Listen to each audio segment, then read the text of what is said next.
photographers, and other visual creative freelancers. Welcome to Coaching for Creatives. I am your host, McKay. I am a business coach and the founder of Business of Creativity, where we focus on helping creative freelancers to earn more, stress less, and grow their business with confidence. Today's episode of Coaching for Creatives, we're going to talk about how do you actually get started? How do you get started in marketing? How do you get started with your pricing? How do you get started finding clients? How do you get started changing markets, finding an agent, working on your SEO?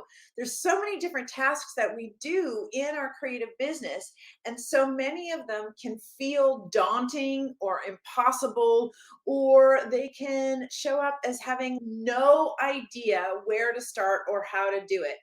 And I get it. This is a challenging job to do. There is a lot of gaps in our learning and our knowledge. Many of us have focused mostly on mastering our craft and being great at photography or graphic design or illustration or whatever it is that we do as our service.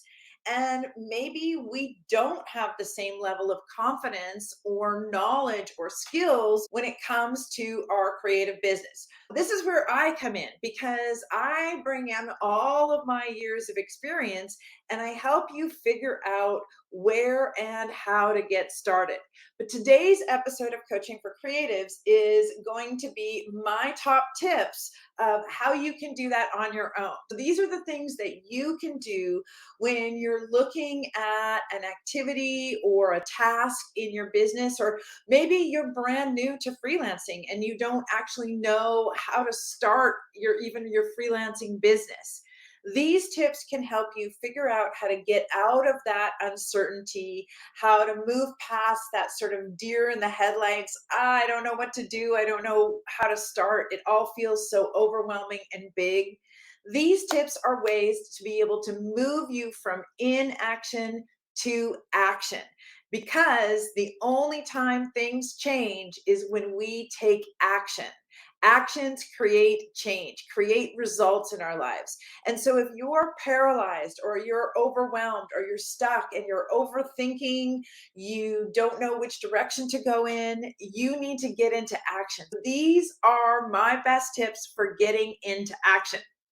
The first tip for getting into action and getting started, because it truly is the hardest part, the first tip is to do what I call a brain dump. And what this is basically giving your brain a chance to empty out all of the information in one place that you already have, or the questions that you already have.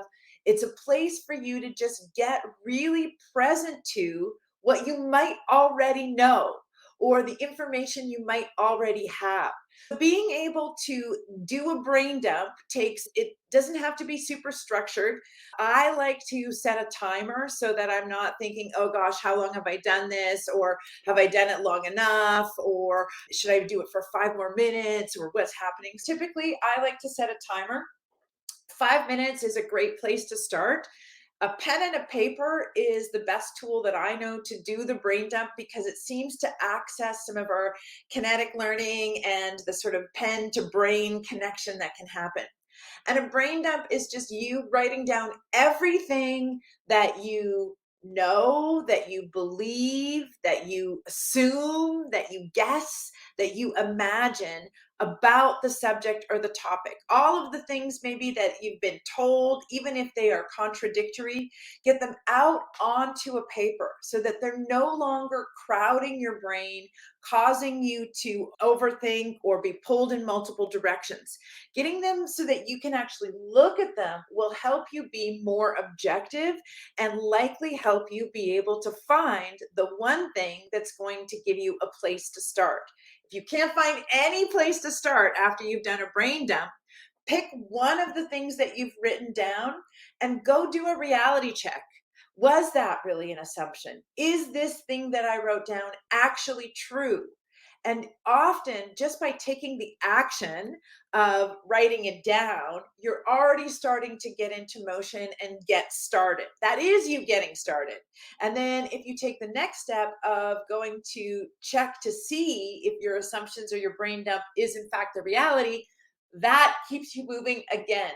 And the beautiful thing is, as soon as you take an action, as soon as you start moving in a direction, you are in a different position. You can see different possibilities, you can see different opportunities, and you are no longer feeling stuck, completely stuck. It changes the feeling for you, and therefore you can take better actions. Brain dump. The next thing that I recommend, and my mother loves this one. This is one of her favorite tools. It helps her get so much stuff done in a day.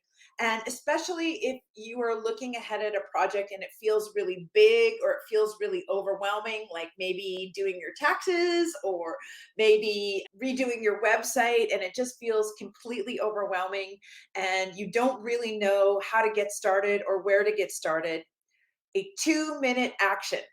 This is where you stop and you go, okay, I have no idea how I'm going to get to that outcome. I don't know really how to do all the steps. I can barely see 5 steps in front of me. What is one thing that I could do for 2 minutes that would get me started in that direction, that would get me taking that step in the direction towards my dreams and goals? And 2-minute action can be reading your dream board. It could be reading your plan or your goals out loud to yourself. A 2-minute action could be sending that text to that one person who might have the next piece of information. A 2-minute action could be doing a 2-minute brain dump. The point of a 2-minute action is it gets you out of that stuckness and it gets you into action. And once you are in action, you can build more momentum and continue taking the next step and the next step and the next step. All right, I have 2 more tips for you. The next tip, my third tip in getting started, is a lot of times the thing that keeps us stuck or makes it hard to get started is that we're focusing on how are we going to reach our dreams? How am I going to get those goals exactly? And we may have forgotten. You may have forgotten the step that is, what is my actual dream and goal? And a lot of times when we say, okay, what's the dream or what's the goal? A lot of times people say, I don't really know how to get there, so I'm not really sure if I can say that as a goal. I invite you, first of all, to declare what it is that you are going towards or what it is that you want as best you can, even if you have no idea how to get there. When we focus on how am I going to get there, it can start to get into that overwhelm and that uncertainty and that I don't know, I don't know, I don't know. And then we can get into the overthinking and we can get stuck there. But instead, if you think, how can I simplify and get clear on my what to such a point where I don't have to attach it to the how?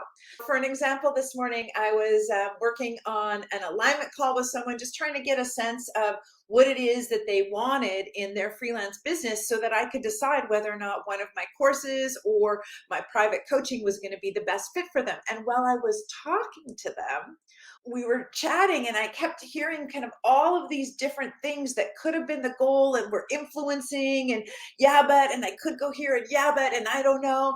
And so just by simplifying, my goal for the next year is to find an anchor client that's going to earn me X amount of dollars and to grow my freelance business with work that I love such that I earn X amount of dollars. Like, it just clarified it for her. Then we can start to see what is a 2-minute action or what can we brain dump about that goal. Sometimes if you're really stuck, throw away the how you're going to do it and just really focus on simplifying and clarifying what it is that success might look like for you. I know the next question is, but like, how do I even clarify what success looks like for me? Do a brain dump about what success looks like for you. Maybe do a 2-minute action of where could I start by thinking about success? And I recommend that the 2-minute action that you take is that you book a call with me. because the last tip for getting started is to talk it out with someone else. Because often when we're by ourselves and we're trying to figure it out all on our own, we can go in circles. We might avoid the hard questions, and we can only know what we know. And we don't even know what we don't know or where our blind spots might be.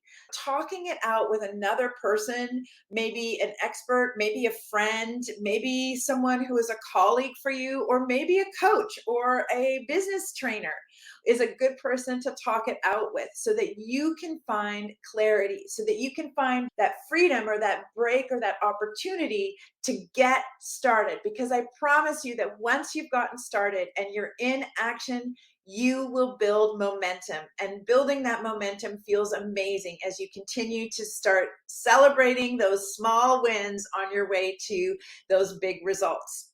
Those are my tips for you in terms of how to get started using tools or tactics like a brain dump, starting with a 2-minute action, simplifying and getting clear on what success looks like, not necessarily how you're going to get there.